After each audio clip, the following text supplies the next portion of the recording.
वाल्मिकी समाज मागणी करत होता, तेलंगणामध्ये मादिग समाज मागणी करत होता, आंध्रमध्ये मादिग समाज मागणी करत होता, तामिळनाडूमध्ये अरुंधतियार नावाचा समाज मागणी करत होता. म्हणजे राज्यातल्या आणि देशातल्या प्रत्येक ठिकाणी असा एक अनुसूचित जातीमध्ये समाज होता की ज्याचं असं म्हणणं आहे की आम्हाला आमच्या आरक्षणाचा वाटा पुरेसा मिळत नाही आणि म्हणून आम्हाला स्वतंत्र आरक्षण पाहिजे. आणि तीच भूमिका गेली 25 वर्षापासून महाराष्ट्रामध्ये मातंग समाज घेतोय.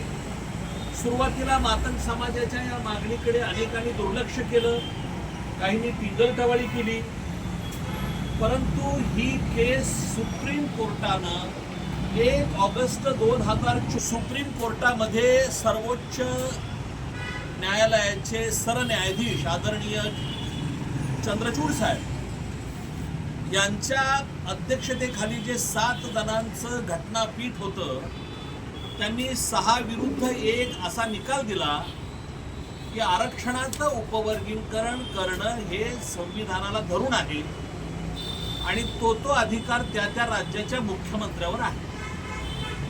आणि त्यानंतर या प्रश्नाचं गांभीर्य थोडंसं सुरू झालं आणि उलटसुलट चर्चा झाली. गेली अनेक वर्ष आम्ही मागणी करत होतो. एकनाथ शिंदे साहेब महाराष्ट्राचे मुख्यमंत्री असताना त्यांनी एक आरक्षण उपवर्गीकरण अभ्यास समिती स्थापन केली होती, ज्या अभ्यास समितीमध्ये मी सदस्य होतो. आणि आमच्या या कमिटीनं 6 राज्यांचा अभ्यास दौरा केलेला आहे आणि आम्ही तो अहवालही दिला होता. आणि आम्ही जो अहवाल दिला त्या अहवालातली पहिली मागणी होती की आरक्षणाच्या उपवर्गीकरणासाठी पहिल्यांदा एक निवृत्त न्यायाधीशाच्या अध्यक्षतेखाली समिती नेमावी. त्यानुसार एकनाथ शिंदे साहेब मुख्यमंत्री असतानाच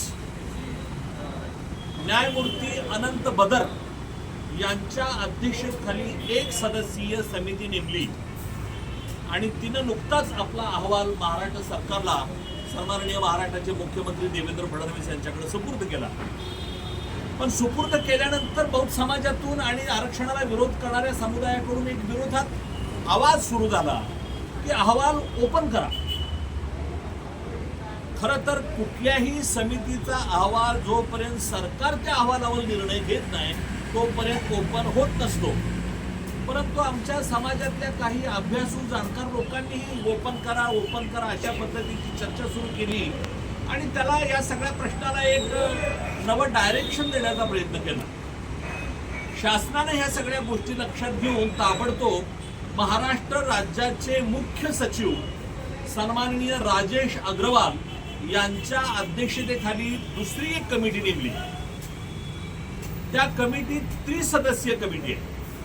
राजेश अग्रवाल हे प्रमुख आहेत आणि त्याच्यामध्ये दुसरे सदस्य आहेत ते सामाजिक न्याय विभागाचे सचिव सन्माननीय हर्षदीप कांबळे आहेत आणि दुसरे विधी व न्याय खात्याच्या मंत्र्यांचे ते सचिव आहेत. अशा तऱ्हेने ती 3 सदस्यीय समिती नेमली.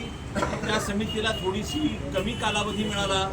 एप्रिलमध्ये हा सगळा विषय असल्यामुळं आमच्या बौद्ध बांधवांनी हे केलं की आंबेडकर जयंतीचा कालावधी आहे आणि खूपच कमी वेळ असल्यामुळं टायमिंग बदलावं. त्याप्रमाणे 30 एप्रिलपर्यंत त्याची मुदत वाढवली आणि लोक असं म्हणतात की हरकती मागवल्या. हरकती नव्हे, राजेश अग्रवालांचं जे पत्र आहे त्यामध्ये हरकत शब्द नाही.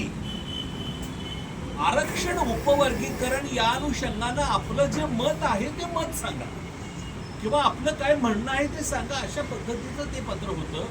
त्याची मुदत संपलेली आहे. जवळपास माझ्या माहितीप्रमाणे 60,000 निवेदनं राजेश अग्रवाल समितीला मिळालेली आहेत आणि ही संख्या चांगली आहे. या निवेदनांच्या आधारे आता राजेश अग्रवालची जी 30 सदस्यीय समिती आहे तीही आपला स्वतंत्र अहवाल महाराष्ट्र सरकारला देईल आणि त्यानंतर महाराष्ट्राचे मुख्यमंत्री आणि मंत्रिमंडळ काय असेल तो निर्णय घेतील. फक्त आमचे मित्र आणि सेक्युलर मुवमेंटचे नेते आम्हा सगळ्यांचे मार्गदर्शक सन्माननीय गौतमीपुत्र कांबळे यांनी जे सांगितलं हे रास्त आहे. निर्णय अजून काय म्हणतात ती बाजारात तुरी असा हा प्रकार आहे.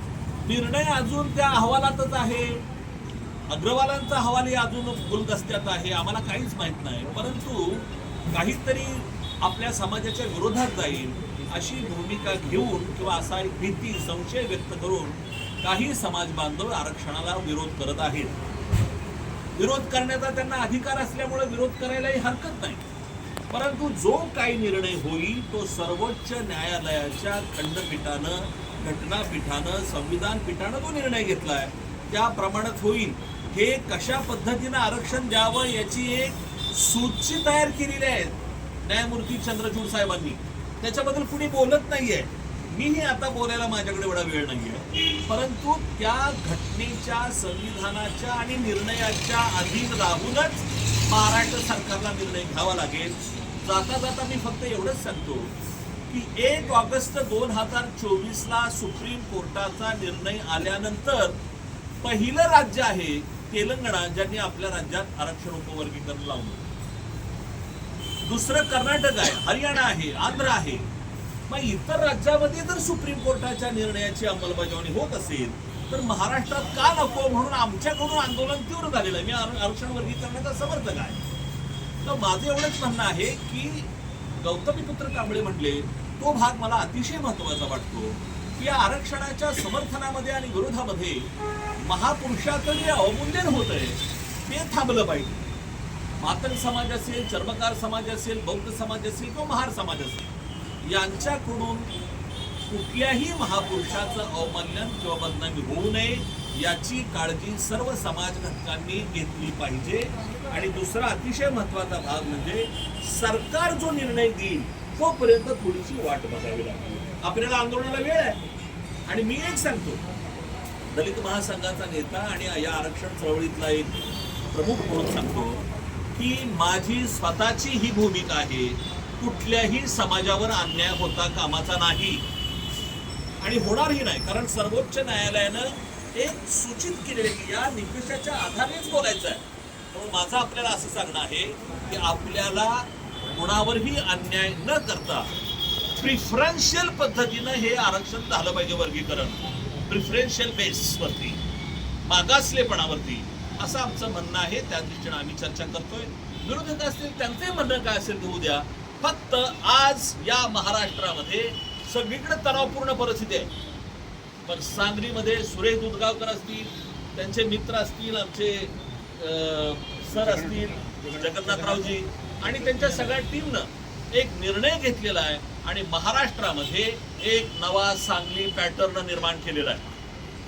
आणि हा सांगली पॅटर्न दलितामध्ये किंवा समाजामध्ये, दलितामध्ये, मातंग महार समाजामध्ये वैमनस्य निर्माण होणार नाही या दृष्टीनं हा सांगली पॅटर्न आहे. आणि याच आम्ही आज इथं भूमिका जाहीर करतोय की महाराष्ट्रामध्ये आरक्षणाच्या उपवर्गीकरणाच्या प्रश्नावर तणाव निर्माण होऊ नये, भीतीचं वातावरण निर्माण होऊ नये, वैर निर्माण होऊ नये म्हणून आम्ही कोल्हापूरला छत्रपती शाहू महाराजांच्या नगरीमध्ये जे आरक्षणाचे जनक आहेत, ज्यांनी पहिल्यांदा आरक्षण दिलं 1902ला, त्या करवीर नगरीमध्ये आम्ही सगळ्यांच्या वतीनं सामाजिक सलोखा परिषदेचं आयोजन करतो या जूनमध्येच. आणि त्यातून आम्ही महाराष्ट्राला एक संदेश देऊ इच्छितो की आपल्याला सुप्रीम कोर्टाचा अवमान होऊ द्यायचा नाही आहे, कोर्ट ऑफ कंटेंट होता कामाचं नाही.